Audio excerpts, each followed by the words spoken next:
All right. Okay, are the stream watchers gone? Can yeah, we those fuckers all, are gone. can we Those start the party assholes. now? They said that you said they couldn't. You couldn't get rid of us, and now you wanted us on for an after stream. I know, right? Yeah. See, this is what I'm trying to do. I want to see like other shows do this too. Have like record their afters. Everybody does an after stream, right? I mean, like especially if you have like if you have like a lot of people, like especially if like more than two people. Usually, people will just kind of hang out afterwards for at least a few minutes and chat and just kind of like. Go back and forth, you know, telling tales out of school and all that stuff. Man, I'm really excited for you guys with this new. Well, we are venture. too. I mean, you know a little bit more about the behind the scenes than we shared, but I mean, it's kind of a relief, you know, to not have to deal with any of that drama anymore. And I look, I feel like I'm in good hands with Ed and Kira. We watch each other's backs and we protect each other, and we know the value we've brought to this program that we're all committed to and we love doing. So, you know, it was a matter of reclaiming that value for ourselves and making sure whatever we did was maybe in some way going to benefit us in the future instead of, you know, an entity that we don't feel appreciated as much. So, yeah, I mean, at a certain point, you start seeing a dead end, and you're like, okay, well. If we can't get any more support to do what we want to do or to do what's expected of us for expanding this channel, it was more about what was expected of us, what we were being told, and it's like, well, this is what we need. That's where it's like, well, wait, we're putting 10 hours a week into this, and we have another 38 hours to do our stuff to make money. You want us to like cut into that time to do other things to basically be a news operation and not get paid. We need resources for that. They're not there. How do you expect us to do it professionally with production values that we can all stand behind and be proud of? And that was it. It was like me and Jerry, we like doing the content. We like doing the show. But even if we had continued doing it for nothing, we still need the resources. And those weren't coming.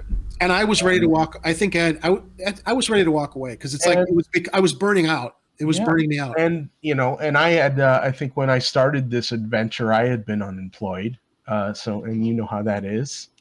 And I started this venture unemployed. I'm still unemployed. So hopefully not here. Well, that's another thing that, you know, when we'll network with each other, maybe we can help each other out, you know, finding the opportunities, whether it's remote or otherwise. Does the program, though, that you do, Warren, on all the platforms, I'm hoping it gives you some kind of side income. I mean, I know it's not a lot because we know what it's like, but while you're looking for work and stuff, has it at least helped you sustain yourself in some way? Yeah, a little bit. I mean, I'm kind of a little bit behind on the rent, but you know, and I've had some some mutual aid from like family and, you know, some friends and stuff too. We've all had that. Yeah, and I have been getting some contributions to the show. I think it's really every penny of it has helped. So none of it has gone to waste either. So, and that's the thing. It's like when you're doing this kind of stuff in I don't know how people do this and actually do this as a living without having done this for like 10 years. You know what I'm saying? It's they have really to beat the algorithm before it got clamped down. Right? Or found sponsors or done marketing. I mean, I think the biggest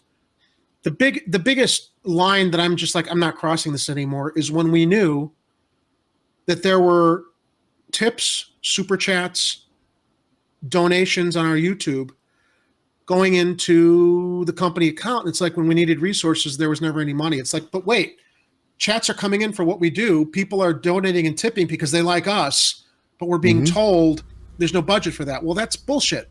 Sorry, it is. And that's where it was just like, okay, are we really as valued as we should be for the contribution and the dedication and how much we love doing this?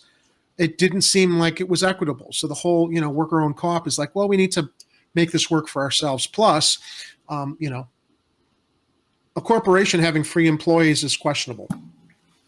So our proposal was actually equitably able to address that so that it wouldn't be questionable. But and also it should have made sense to them in the fact that all they had been talking about for a very long time was that people should be forming worker co-ops. So in my head, it should have been a no-brainer for them to go, yeah, we'll support this. Yeah. And so, because they support labor also.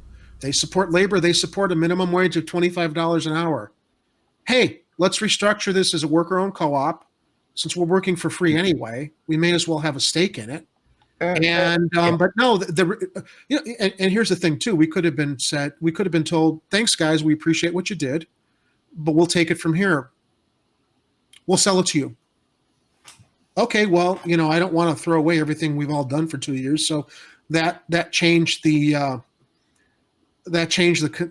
how we were looking at, do we want to keep still doing this or not? And we do, but under our own management, ownership, and direction, knowing that ultimately, we don't have to go to other people and ask for resources. We know that the YouTube monetization is going to come to a new account that we set up as a legal entity. It's an actual existing on paper entity. It wasn't before, which is like, really? You're selling us something you don't actually legally own? Whatever. All of that content on YouTube was ours. We produced it. Yeah. We produced it. We hosted it. I don't care what anybody thinks because it's on a channel that they set up. That's our work. That's our commitment. That's our IP. That's our passion. So again, as I said, why would this even be a question? Why wouldn't you want to honor that? Well, it wasn't. Yeah. Maybe it's a rules for thee, not for me kind of situation. It sounds good when you say it. Yeah, it's like you have lofty goals and ideals, but are you going to actually do what you say you want to do, or are you going to make exceptions because you either have a financial situation that doesn't allow you to make that move. Well, we gave them an option. We gave them an out for that, and they didn't want to take it.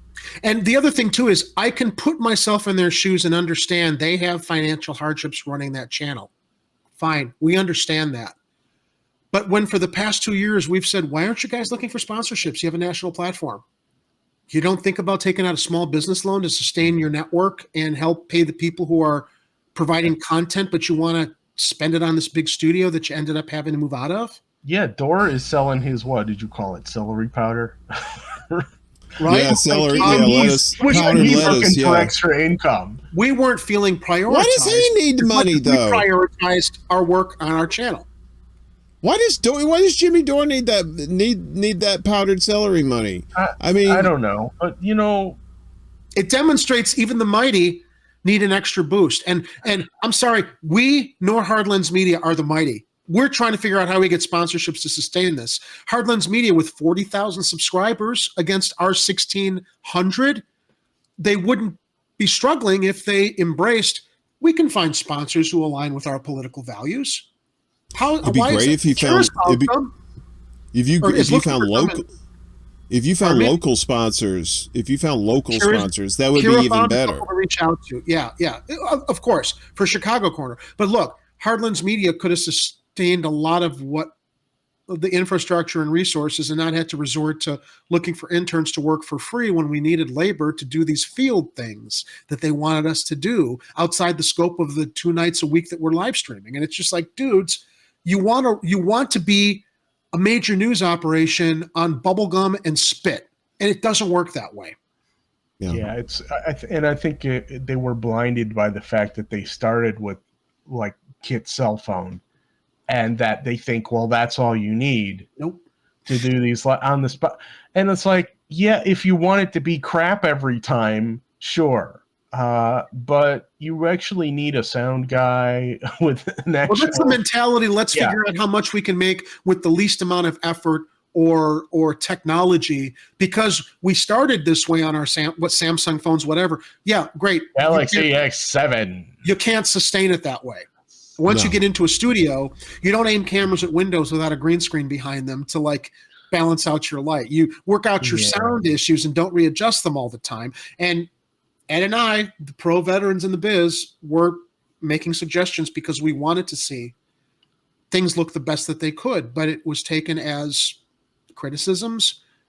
we're right there wrong. No, it's about like, we want to help you because look, would we have ever volunteered to be a part of this if we didn't admire what had been done so far? Well, that was the thing. It was like I wanted to be a part of it. I felt like in some regards I could be a mentor. I'm sure Jerry felt that way too. I'm a 25 plus year veteran in the media industry, being told by people, no, we're going to make it work, filming us against the windows because we have a great view we want to share.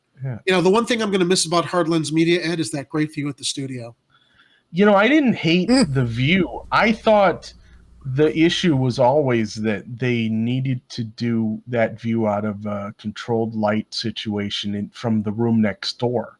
They could have run a web with the green screen and shoot at the actual skyline of the city, not an L platform in a hospital. That's not the view. The view is what they ultimately ended up. Oh, well, and that's where Jerry and I differ, because I kind of like that kind of rustic view of the elevated train passing by behind them, because that's not a grand view though. When you're talking about but it was a real one.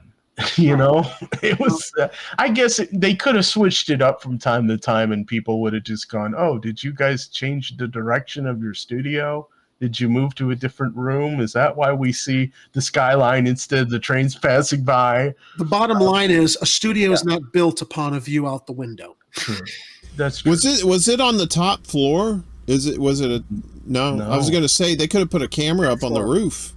Right. Well, they put a camera out the window, and that's what they ended up compositing on their green screen. Yeah, they were on the 5th floor, but they did have access to the roof, which was pretty cool. I managed to get several good shots, which ended up being used on the websites for the cityscape stuff. I think even one of them was used in the background for Chicago Corner, if I recall. Yeah. It's nice. I mean, this city is so beautiful at night. If you can get into the right spot to take the photos, you can get some really amazing shots. Some people are making a living doing that right now, just taking sky shots. And now that people have drones that they can hook cameras up to, they can take some really incredible stuff. Oh, we see these on Instagram all the time. Gorgeous drone aerial footage. It looks like it's from a helicopter from like a multi-million-dollar movie or something. Beautiful drone stuff. Yeah, drones is where it's at. We can't do drones here though because 9/11. So they won't let you have drones in the city. I think I'm sure there's some violations that some of these photographers are doing. On some of them probably not letting the city know that they're doing this. Yeah. I mean but I don't know. They're pretty Nazi-ish around here when it comes to that kind of stuff too. So, I mean, if it is, it's it may be down at Coney Island. They might get away with it down there since it's beach and it's, go over the water or something like that. And, nobody really gives a shit about Coney Island, except I don't even think the people that live down there give a shit about Coney Island. But in these metropolitan cities, they're all about getting the permits, right? Yeah. Well, I did a job here in Chicago for a commercial that wanted to do drone photography around the Sears Tower, and they thought we were going to be able to nail this down like in a week or so. And it's like, no, the Chicago Film Office. Oh my God. It was, you want to talk about complicated. And I don't even think they ever ended up doing the project, but I was a location scout. So I was a little familiar with all the ins and outs of what this out of town company did not realize and wanted to do drone photography around the Sears Tower for an international client. All right, boys, I got to get something to eat. And I'm about to. I've been up since 5:30, so I'm about to turn into a pumpkin. So, Warren, thank I appreciate you so much. you. It was much fun. Yeah, I'm glad it worked out. Because I'd had Misty on, and then you said you wanted to come on. I said, how am I going to do this? At first, I thought I was just going to do one big combo show. Like have her on, and then as soon as she leaves, then bring you in. And I was like, no, fuck it, I'll just do a separate show.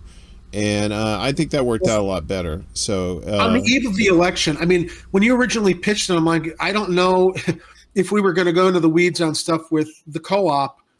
We weren't fully clear until we got stuff locked up, and there's never going to be a possibility of the lights being shut off like a week or two ago when we were wondering if we're going to be dark for a week. So once we realized, okay, we got control, it's okay to go on Warren's show if we talk about that. But more importantly, with the election tomorrow, if any of your viewers are like, "Hey, we like these guys on Chicago Corners," it was a newsworthy story to talk about on the eve of a historic thing here in Chicago.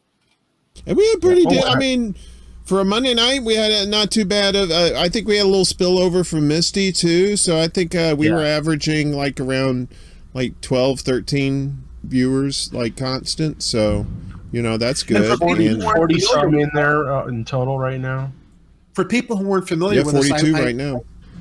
I suggested running those videos, the funny videos, so people could be like, "Oh, they're more than just a couple of blowhard talking heads. They've got some other funny stuff on their show." I'm glad you brought that. That was perfect. Like I said, I said, just bring what you want, and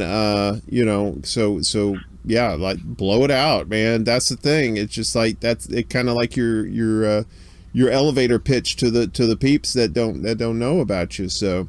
And the fact that you're going to be putting in national, that's going to be huge too. I think you're going to see your numbers jump too because of that too. So, because you guys have presence, you guys have great chemistry too on that show. Thanks. So, But why is it called Chicago Corner? Is it just about Chicago? No, it's news from a Chicago point of view. Yeah. Thank you. I need the bill.